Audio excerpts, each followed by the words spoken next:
एक गांव में हरिया अपनी माँ के साथ रहता था। हरिया गांव में दूध बेचने का काम करता था। हरिया के पास 2 गायें थी, जिनका दूध निकालकर वह गांव में बेचता था। एक दिन हरिया एक घर में दूध देने गया तो उसने देखा वहां भगवान शिव की पूजा की जा रही है।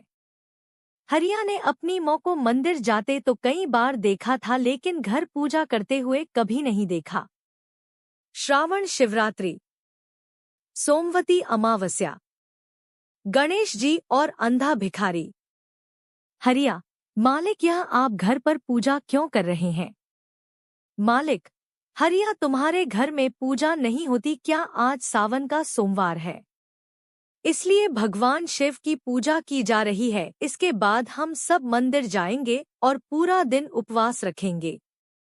हरिया: माफ करना मालिक, लेकिन मैंने कभी पूजा होते नहीं देखी। मालिक: हरिया, तुम्हें भी भगवान भोलेनाथ की पूजा करनी चाहिए, उन्हें जल और दूध चढ़ाना चाहिए। इससे भगवान भोलेनाथ प्रसन्न होते हैं और उनकी कृपा हमेशा हम पर बनी रहती है।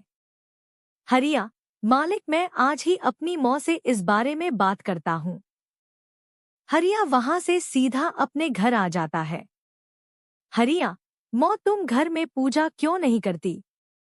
माँ: बेटा, मैं मंदिर में पूजा करने जाती हूँ। घर में पूजा इसलिए नहीं करती क्योंकि एक बार घर में पूजा करते समय एक सांप निकाल आया था और उसने तुम्हारे पिता को काट लिया था, जिसके कारण उनकी मृत्यु हो गई। हरिया: लेकिन माँ, इस तरह तो हम पर कभी भगवान भोलेनाथ की कृपा नहीं होगी। इसका कुछ तो उपाय करना पड़ेगा। माँ: बेटा, मैं तेरी जान खतरे में नहीं डाल सकती। अगले दिन हरिया गांव के बाहर एक साधु बाबा के पास जाकर उन्हें सारी बात बताता है। साधु: बेटा, भगवान भोलेनाथ तुम्हारे परिवार से रुष्ट हो गए हैं।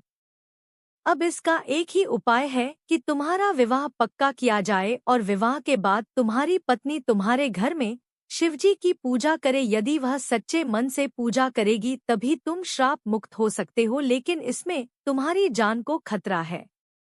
हरिया: कैसा खतरा है बाबा? साधु: बेटा, यदि तुम्हारी पत्नी द्वारा पूजा करने पर शिवजी प्रसन्न नहीं हुए तो हो सकता है वह सांप तुम्हें डस ले।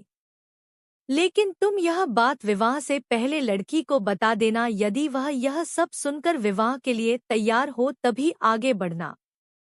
हरिया ने घर आकर माँ को सारी बात बता दी। माँ ने गांव में जाकर हरिया के रिश्ते की बात की, लेकिन किसी ने भी अपनी कन्या का विवाह करने से मना कर दिया। हारकर हरिया की माँ घर आ जाती है। अगले दिन हरिया दूध बेचने गांव की ओर जा रहा था, तभी उसे किसी के रोने की आवाज सुनाई दी। उसने पास में जाकर देखा तो एक बुढ़िया बैठी रो रही थी। हरिया: मांझी, आप क्यों रो रही हो? बुढ़िया: बेटा, मेरी बेटी विवाह के योग्य है। अंधी होने के कारण कोई उससे विवाह नहीं करना चाहता। हरिया ने अपनी परेशानी बुढ़िया माई को बताई, तभी उसकी अंधी बेटी शांति ने सारी बातें सुन ली और विवाह के लिए हो कर दी। हरिया और शांति का विवाह हो जाता है। विवाह के अगले दिन दोनों पूजा करने बैठ जाते हैं।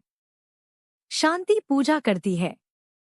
पूजा करते समय शांति भगवान भोलेनाथ के शिवलिंग पर दूध चढ़ाती है। शांति: बाबा, यदि आप रुष्ट हैं तो मेरे प्राण ले लीजिए।